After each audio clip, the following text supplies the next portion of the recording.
Konsolidasi kekuatan hari ini tidak sekuat 10 tahun yang lalu. Jaring pengamannya itu meleleh satu persatu. Ini menunjukkan satu hipotesa bahwa ketika seseorang tak lagi menjadi pejabat publik, dia hanya tinggal nunggu waktu. Kalau kita melihat orkestrasi politik Mas Kaisang Pangarap, saya kira dari lubuk hatinya yang paling dalam ingin maju juga di pilkada. Bisa dibayangkan, Bang, revisi undang-undang pilkada untuk membatalkan putusan Mahkamah Konstitusi hanya terjadi dalam hitungan jam. Ini sejarah betul di negara ini. Mana ada sebuah aturan undang-undang itu bisa selesai dalam sehari di tengah kekuasaan yang ingin mengakuisisi semua kekuatan politik partai, Kimplas. Saat itu memang ada kesan pengecualian dan ingin mengerdilkan PDIP sebagai satu-satunya partai politik yang tidak diajak dalam koalisi di pilkada. What's next lah bagi Pak Jokowi setelah tak jadi presiden? Pilihannya bagi saya, kalau Pak Jokowi membiarkan para kritikusnya itu membabi buta, maka Pak Jokowi cukup pulang ke Solo. Serangan-serangan publik ke depan itu semakin masif, semakin intensif, maka wajib hukumnya bagi Pak Jokowi harus punya sandaran politik yang kuat. Halo friend, kembali bersama saya Bang Bill. Kali ini kita akan menyuguhkan video Mas Adi Prayitno, salah seorang pengamat politik yang sekarang sedang viral dan terkemuka di Indonesia. Ia memberikan paparan pasca Jokowi berakhir sebagai presiden.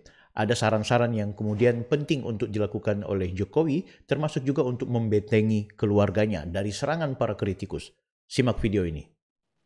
Dalam teori filsafat ada satu hipotesa atau semacam kesimpulan awal yang selalu muncul dalam sebuah diskursus dan wacana.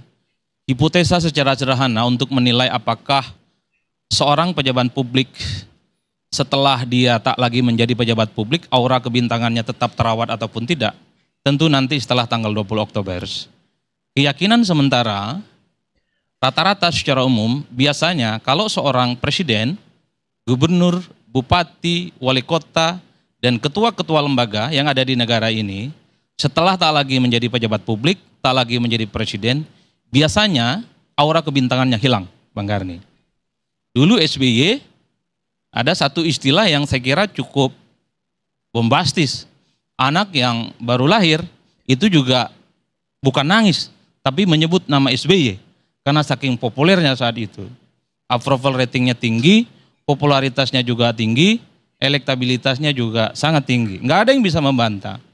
Tapi kita tahu bahwa setelah SBY tak lagi jadi presiden, nyaris tak ada orang yang kemudian secara rajin memungut satu persatu prestasi-prestasi politik yang dilakukan oleh SBY. Justru yang muncul adalah resistensi dan cerita-cerita buruk yang terkait dengan SBY. Dulu kita juga menyaksikan betapa Anies Baswedan sejak jadi gubernur, hasil pilkada Jakarta 2017, aura kebintangannya cukup luar biasa. Bahkan mendapatkan tiket secara gratis dari partai politik. Tapi ingat, setelah Anies kalah pilpres, aura kebintangannya hilang. Dan itu terbukti ketika partai yang sejak awal memberikan dukungan politik ke Anies tiba-tiba belok arah, iman politiknya berubah dan tak lagi bersama Anies.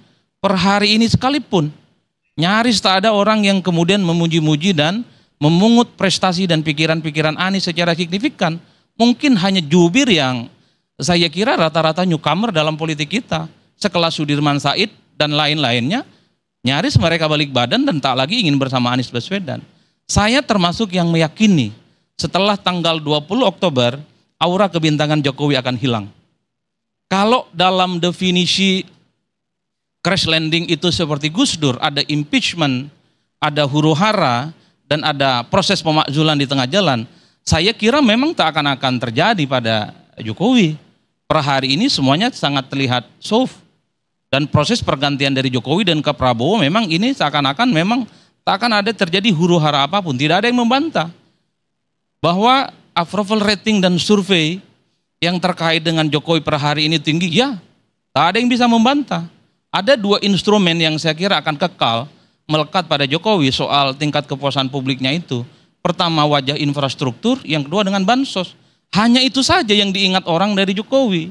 Makanya sejak pandemi COVID, sekalipun ada sejumlah kebijakan-kebijakan yang tidak populis, kebijakan-kebijakan COVID yang cenderung berubah, dan pasca itu juga ada kenaikan BBM yang diam-diam, kenaikan tol juga diam-diam, tingkat kepuasan publik terhadap Jokowi juga tinggi, tidak turun dari 65%. Tapi ingat, di luar itu orang kan bicara secara kualitatif, bahwa banyak hal-hal yang kemudian dilihat secara miring, dilihat secara kritis, termasuk oleh kalangan mahasiswa, pegiat demokrasi, dan civil society. Jadi kalau perdebatannya akan crash landing atau tidak, saya kira sudah selesai. Tapi ingat, dalam definisi yang lain, bahwa orang bicara tentang crash landing itu terkait dengan bagaimana apa yang sudah dilakukan oleh Jokowi selama 10 tahun. Saya justru menduga Jokowi di tanggal 20 Oktober ini juga crash landing. Dan pasca tanggal 20 juga crash landing. Tanda-tandanya per hari ini sudah mulai nyata. Ini kalau ada jaring pengaman politik yang kuat, indikasi pertama ini, putusan Mahkamah Konstitusi nomor 60, nomor 70, nggak mungkin terjadi ini barang. Ini secara politik merugikan kekuasaan kok. Putusan MK 60 itu kan terkait dengan ambang batas atau threshold, syarat pencalonan gubernur, bupati, dan wali kota. Di tengah kekuasaan yang ingin mengakuisisi semua kekuatan politik partai, Kimplas, saat itu memang ada kesan pengecualian dan ingin mengerdilkan PDIP sebagai satu-satunya partai politik yang tidak diajak dalam koalisi di pilkada. Dan sudah ada kalkulasinya, ratusan pilkada di negara ini itu akan potensial melawan kotak kosong dan membiarkan PDIP sendirian, tidak punya sikap politik, tak punya kawan politik, dan layamutu hulayahya, tak hidup dan tak mati. Tapi putusan Mahkamah Konstitusi 60 itu kan membangkitkan harapan, apa yang disampaikan oleh Bang Boni, Bang Haris, Bang Faisal. Di berbagai tempat memang banyak partai yang berkoalisi itu berkumpul pada satu kekuatan politik terkait dengan kekuasaan hari ini. Tapi ya itu, ada PDIP yang tiba-tiba muncul, Bang. Di Jakarta kalau tak ada PDIP, saya kira kompetisinya nggak menarik. Ya sekalipun misalnya yang diusung oleh PDIP di Jakarta, Pramono dan Rano Karno itu tidak sesuai ekspektasi publik, itu nggak akan ramai. Kalau RK Suswono versus Dharma Pangrekun, saya kira memang perdebatannya sudah selesai. Pilkada Jakarta itu tinggal ketuk palu siapa yang menang. Termasuk Pilkada Banten, Airin nyaris tak dapat dukungan politik dari partainya, Golkar. Golkar saat itu sudah memutuskan bergabung dengan Kimplas, mengusung Andra Soni dan Dimyati. PDIP masuk di situ, mengusung dengan Ade Sumardi. Tapi kemudian sehari setelah itu Golkar balik iman politiknya, mendukung Airin Rahmidiani. Di banyak tempat, banyak calon-calon yang dalam tanda kutip tidak diusung oleh partai atas nama solidaritas Kimplas, itu juga diusung oleh PDIP, dan seterusnya dan seterusnya. Ini kan sebenarnya kalau mau jujur, putusan Mahkamah Konstitusi yang sangat merugikan desain kekuasaan politik yang menghendaki supaya PDIP tak punya kawan di begitu banyak pilkada di Indonesia. Itu satu. Kemudian putusan MK 70, ini terkait dengan batas umur minimal untuk menjadi calon gubernur. Ketua Umum PSI dalam konteks ini dirugikan, Bang Karni. Kalau kita melihat orkestrasi politik Mas Kaisang Pangarap, saya kira dari lubuk hatinya yang paling dalam ingin maju juga di pilkada. Dulu dikaitkan dengan Depok, dulu dikaitkan dengan Bekasi, dikaitkan dengan Jakarta, dikaitkan dengan Jawa Tengah, dan seterusnya dan seterusnya. Praktis setelah itu, publik meyakini kalau tak ada putusan Mahkamah Konstitusi, Kaisang kemungkinan besar maju. Apalagi survei-surveinya sudah sampai sidratul muntaha di Jawa Tengah khususnya. Kampanye di Jakarta, tapi kuatnya di Jawa Tengah. Tapi putusan Mahkamah nomor 70, Mahkamah Konstitusi nomor 70, itu kan menghapus betapa Mas Kaisang yang saat itu juga diproyeksikan maju pilkada, wassalam, nggak bisa maju, kanal penutup. Ini kan secara kalkulasi politik sangat merugikan bagi kekuasaan hari ini. Indikasi kedua, kenapa saya sebut ini tanda-tanda crash landing, soal revisi undang-undang pilkada yang gagal disahkan di paripurna. Bisa dibayangkan, Bang, revisi undang-undang pilkada untuk membatalkan putusan Mahkamah Konstitusi hanya terjadi dalam hitungan jam. Ini sejarah betul di negara ini. Mana ada sebuah aturan, undang-undang itu bisa selesai dalam sehari, bisa selesai dalam hitungan jam. Besoknya paripurna, tiba-tiba batal. Ini menunjukkan betapa soliditas internal kekuasaan politik itu tidak sepenuhnya solid hari ini. Entah itu kecolongan, entah itu terlena, entah mungkin ada yang di dalam mulai bermanuver. Bahwa tidak benar juga kalau kemudian semua kekuasaan politik itu diakuisisi, tapi justru menimbulkan resistensi yang cukup berlebihan. Indikasi yang ketiga, dulu yang dikritik cuma Jokowi dan kebijakan politiknya, tapi 2 bulan 3 bulan ini yang dikritik itu adalah keluarga inti Pak Jokowi. Bisa dibayangkan, soal roti harganya 400 jadi ramai. Private jet yang tidak lolos macam-macam, misalnya dia sering ke Solo, itu kan foto-foto eksklusif Bang. Rakyat biasa seperti saya, cuman dosen dan petani, nggak mungkin mendapatkan akses foto-foto yang sifatnya eksklusif. Itu pasti bocor dan netes dari dalam. Itu nggak gampang. Belakangan juga ramai di X, kebetulan saya juga belajar X tahun ini Bang, mualaf di X saya, di Twitter. Orang ramai bicara tentang akun Fufu Fafa. Itu ramai betul itu. Bisa dicek akun Fufu Fafa itu tuduhannya ke siapa. Dikaitkan dengan salah satu wakil presiden terpilih di negara ini. Sekalipun sudah dibantah. Tapi para pegiat netizen itu mengasosiasi ke salah satu nama. Dan isinya, Masya Allah itu. Kritik. Wakil presiden kan cuma satu. Bukan salah satu.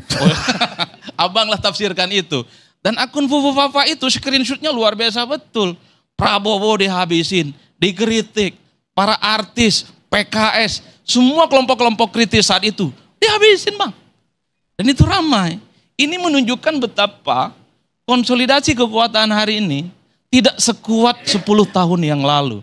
Jaring pengamannya itu meleleh satu persatu. Ini menunjukkan satu hipotesa bahwa ketika seseorang tak lagi menjadi pejabat publik, dia hanya tinggal nunggu waktu bahwa di akhir masa jabatan kekuatan politiknya secara perlahan dia itu akan tak lagi dikenang oleh publik secara umum. Itu pertama ya. Nah, yang kedua, yang ketiga, lalu apa what's next lah bagi Pak Jokowi setelah tak jadi presiden? Pilihannya bagi saya, kalau Pak Jokowi membiarkan para kritikusnya itu membabi buta dan akan muncul partai politik, kelompok-kelompok civil society yang kritis akan fight back, nyerang secara terbuka tanpa ada yang memberikan backing politik ke Pak Jokowi, maka Pak Jokowi cukup pulang ke Solo, tinggal di Karanganyar, di tanahnya yang luas.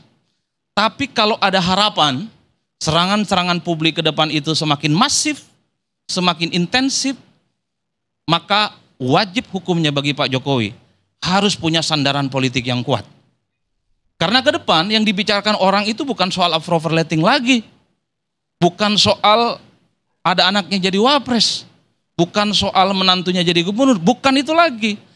Tapi dosa-dosa politik Pak Jokowi akan dihitung dan diakumulasi selama 10 tahun dan akan muncul serangan-serangan balik. Di situ yang paling nyata pasti PDIP. Di situ juga ada kalangan mahasiswa. Di situ ada kalangan kelompok-kelompok civil society. Di situ adalah kelompok-kelompok para pendukung Jokowi yang kecewa hari ini, Pak. Itu saya kira akan fight back, akan menguliti satu persatu persoalan-persoalan manuver politik ekstrim yang dilakukan oleh Pak Jokowi. Kalau Pak Jokowi merasa happy dengan kritikan itu, serangan balik itu, enggak ada soal.